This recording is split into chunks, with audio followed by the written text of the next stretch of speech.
তোমরা নিমন্ত্রণ দিয়েছে এখানে। তাহলে আমরা লায়লা আক্তার ফরহাদের পক্ষে আইনজীবী হিসাবে ওনার যে আইনি সহযোগিতা সেটা আমরা দিয়ে আসছি দীর্ঘদিন থেকেই। আপনারা জানেন যে ইতিপূর্বে লায়লা আক্তার ফরহাদের সাথে আব্দুল আল মামুন ওরফে প্রিন্স মামুনের একটা পরিণয় বা আমরা যেটা বলি প্রেমের সম্পর্ক, সেই ধরনের একটা সম্পর্ক ছিল। দীর্ঘ 4 বছর ধরে তাদের একটা সম্পর্ক কন্টিনিউ করার পরে আমরা আগে বিভিন্ন সময় মিডিয়া দেখেছি যে ফিজিক্যালি অথবা মেন্টালি বিভিন্ন রকমভাবে টর্চার আব্দুল আল মামুন অথবা ওরফে প্রিন্স মামুন করে আসছিলেন আমাদের ক্লায়েন্টকে। আমাদের ক্লায়েন্ট বাধ্য হয়ে বিগত 11/12/2023 তারিখে ক্যান্টনমেন্ট থানায় একটা মামলা করতে বাধ্য হন, কারণ টর্চারের মাত্রাটা অতিরিক্ত বেড়ে গিয়েছিল যেভাবে ওনার সাথে সম্পর্ক চলছিল 4 বছর। এর মধ্যে অনেক কিছুই আপনারা অলরেডি জানেন, দেশের জনগণও জানেন ওনাদের সম্পর্কে। এই পর্যায়ে এসে বাধ্য হয়ে না হলে একটা মানুষ করে না। আমরা যে কারণে আপনাদের সাথে আজকে কথা বলতে এসেছি সেটা হলো যে মানবিক অবস্থান থেকে তাদের যে অবস্থানটা সেটা পরিষ্কার করার জন্য। ইভেন আমার যে ক্লায়েন্ট উনি লায়লা আক্তার ফরহাদ, উনি বাইরে বের হতেও এখন ভয় পাচ্ছেন। আজকে ওনার আসার কথা ছিল, বিভিন্ন পারিপার্শ্বিক কারণে উনি আজকে আমার এখানে এসে আপনাদের সাথে কথা বলার সুযোগটা নিতে পারেন নাই। তো ইতিমধ্যে আপনি জেনেছেন যে এই মামলাটাতে যখন পুলিশ তদন্ত করেছে, তদন্ত করে আব্দুল আল মামুন ওরফে প্রিন্স মামুনকে দোষী সাব্যস্ত করেছেন।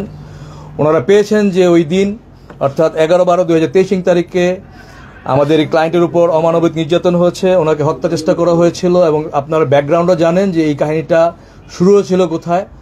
আব্দুল মামুন ওরফে প্রিন্স মামুন লায়লা আক্তার ফরহাদের যে টাকা পয়সা ছিল, ম্যাক্সিমাম টাকা পয়সা ওনার কাছে বিভিন্ন ছলে বলে কষে হাতিয়ে নেয় এবং সর্বশেষ ওনার যে একটা পৈতৃক বাড়ি রয়েছে সেই বাড়িটা হাতিয়ে নেওয়ার চেষ্টাতেই কিন্তু এই তারিখে তাকে টর্চার করে মেন্টালি, ফিজিক্যালি এবং তাকে হত্যা চেষ্টা করে, যেটা পুলিশের তদন্তে সুস্পষ্টভাবে এই ধারাসহ 307 ধারাসহ 506 আরও কয়েকটা ধারাতে ওনার বিরুদ্ধে চার্জশিট দেয়। এবং বিগত বৃহস্পতিবার এই মামলাতে প্রিন্স মামুনের বিরুদ্ধে পুলিশ যখন কোর্টে প্রতিবেদন দাখিল করে সেটা আমলে নিয়ে কোর্ট তার বিরুদ্ধে একটা ওয়ারেন্ট জারি করেছেন, নন বেলেবল ওয়ারেন্ট, যেহেতু ধারাটা আমলযোগ্য ছিল সেই ধারাতে ওনার বিরুদ্ধে ওয়ারেন্ট দিয়েছেন। এবং আমরা আশা করছি যে ওনার দেশের বাড়িতে এই ওয়ারেন্টটা যাবে, অ্যাকর্ডিংলি পুলিশের দায়িত্ব কর্তব্য পালন করবে।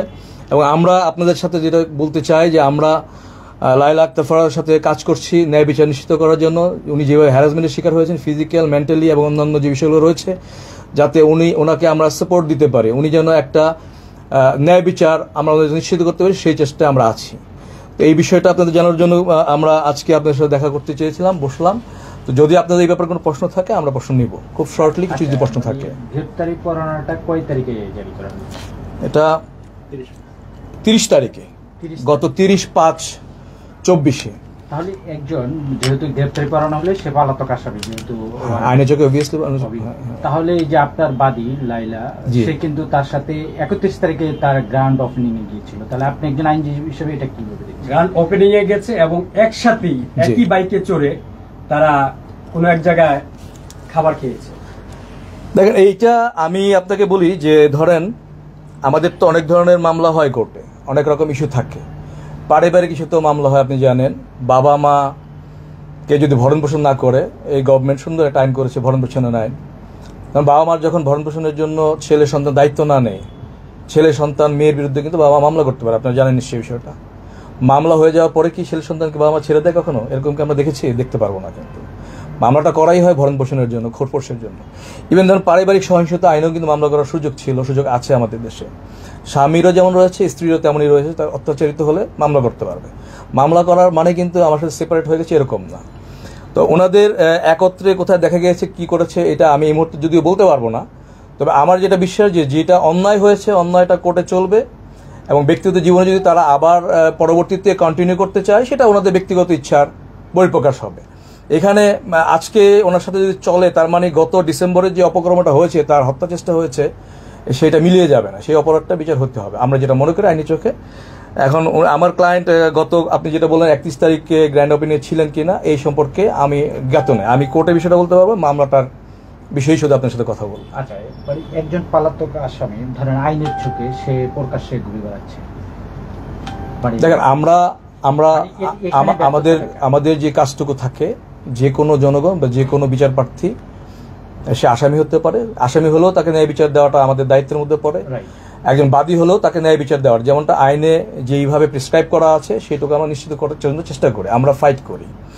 এখন একজন পলাতক আসামি সে ঘুরে বেড়াচ্ছে, কোনো পলাতক আসামি আইনের চোখে ধুলো দিয়ে রাষ্ট্রকে ভুল বুঝিয়ে দেশের বাইরে চলে যাচ্ছে, এখন সেই দায়িত্বটুকু আমরা তো বলতে পারবো না।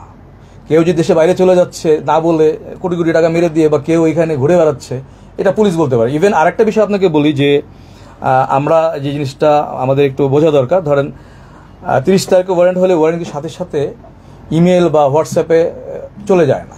There should be a procedure. যখনই ওয়ারেন্ট হয় সেই ওয়ারেন্টটা একটা প্রসিডিওর ফলো করে থানায় যায়। আনলেস আনটিল ওটা থানায় পৌঁছাবে, পুলিশও কিন্তু ওই জেনে মিডিয়া থেকে বা আমার মুখ থেকে জেনে কিন্তু তাদের কোনো স্টেপ নেওয়ারও সুযোগ নাই, সেটা আমাদের জানতে বুঝতে হবে। তো এখন কি অবস্থা আছে বা এখন দেখেন আমাদের নেক্সট ডেট রয়েছে আগামী মাসে। তো ওয়ারেন্ট আমাদের যেটুকু আমরা জ্ঞাত আছি যে ওয়ারেন্ট হয়েছে, ওয়ারেন্টটা যাবে থানায়। মিনওয়াইল আইনগতভাবে যতটুকু সহযোগিতা যা করার থাকে আমরা সেইটুকুই করবো ইনশাআল্লাহ, ওইদিকেই করার জন্য আমরা আছি। আর এর বাইরে যে আপনি যেটা বললেন যে ওনাদেরকে একত্রে দেখা গিয়েছে, যদি ওনাদের মধ্যে মিউচুয়াল হয় ওয়েল এন্ড গুড, কারণ ওনারা তো অনেকদিন ধরেই আমাদের একটা মানে চোখের মণি। আমরা মিডিয়াতে দুজনকেই দেখি, বিভিন্ন মিডিয়াতে বিভিন্ন রকম কথাবার্তা শুনি, ওনাদেরকে দেখি সবসময়। যদি দুজন মিলে যায় তাহলে আমার মতো আপনারাও আশা করছি যে এতে খুশি হবেন, বেজার হওয়ার কিছু নাই ইনশাআল্লাহ।